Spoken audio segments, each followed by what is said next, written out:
Now, someone who did expose the government was a journalist by the name of Julian Assange.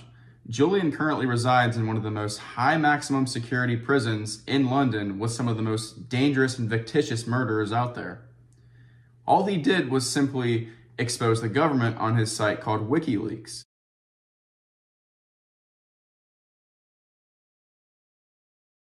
Julian Assange embarrassed the US government on numerous occasions, including an illegal drone strike on Iraq citizens by the United States that was deemed false at first after the video was released, but then Julian Assange was able to debunk it for being true.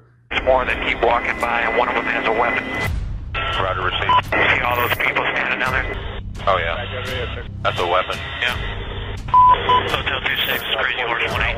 I'll bet We got an RPG. All right, we got a guy with an RPG. Having a fire? We got a guy shooting. Now he's behind the building. Come on, fire.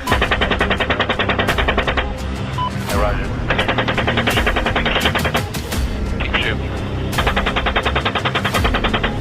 Keep shooting. All right, we just engaged. So the US literally killed innocent civilians in Iraq, and they lied about it, and therefore he exposed it, making them, they got caught red-handed. They looked dumb, they lied. It destroys their credibility and their reputation amongst the people if somebody else can counter their narrative that they put out there, which Assange did. So then you fast forward to 2016. Hillary Clinton beats Bernie Sanders in the Democratic primary elections. She goes on to lose against Donald Trump. Julian Assange was able to prove that Hillary Clinton rigged the Democratic primary election against Bernie Sanders. This sent a shocking wave throughout the internet, and he was able to prove the United States' involvement. The United States charged Assange in the century-old Espionage Act, asserting that he was a traitor by leaking national and vital information throughout the country that was supposed to be protected, but that information exposed them for lying.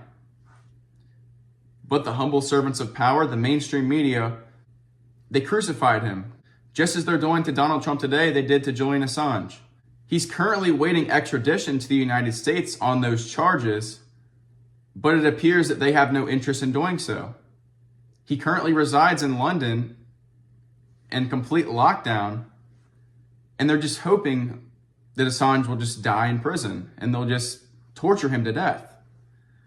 They have no interest in trying him because they don't want him to be free-spoken. They don't want him to expose any more of what the government's already done. They know he's an expert. They know he's very skilled. And their way of silencing him is not only doing so, but it's sending a message to anyone else out there who has interest in exposing government lies and corruption that they've endured on the people. You see the consequences here.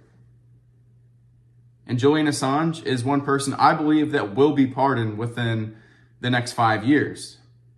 It will take the right person in power, whether that's Donald Trump or the likings of Vivek Ramaswamy. Needs someone in the United States to rightfully pardon Julian Assange. He is someone that did not do anything, but yet he's facing harsher sentences in an environment than some of these rapists and murderers out there. It's absolutely absurd that he's even there to begin with. But that's what happens when you expose the government. That's what happens when you embarrass the CIA.